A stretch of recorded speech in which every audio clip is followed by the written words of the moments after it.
Inom ko muna para kumalma. Kit, ako na ang magsasorry sa lahat ng mga ginawa ni Dad. I'm sorry na nagsasuffer ang community mo dahil sa pagmamatigas niya. Alam mo, kung may power authority lang ako sa kumpanya, tulungan talaga kita. Pero, alam mo naman ako yung black sheep ng family, kaya wala akong say. Hindi, bro. Dapat nga ako mag-sorry sa'yo. Siyempre, tatay mo pa rin yun.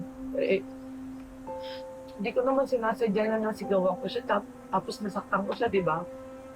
Diyo kasi bugbog na yung mga kadimoy ko. Tapos yung pinangako pantulong ni Sir Mato na wala pa, di ba?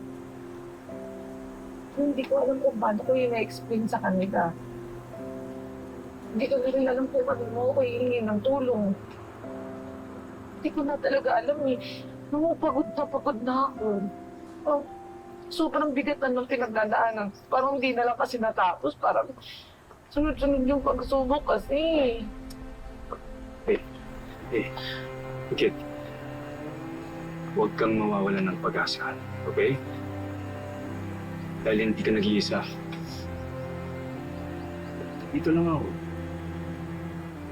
I promise, gagawin ko ang lahat para matulungan ka, para malampasan mo ko.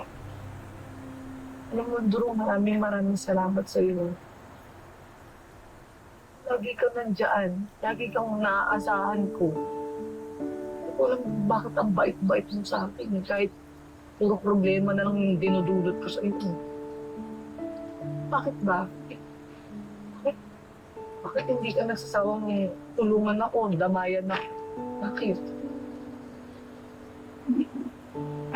Siyempre, concerned ako para sa'yo.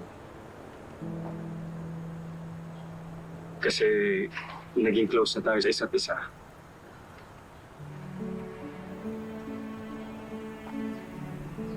Alam mo, nandito lang si Mom. You know she wouldn't allow Dad to do this too. Baka siya pa ang unang magtatanggol sa'yo.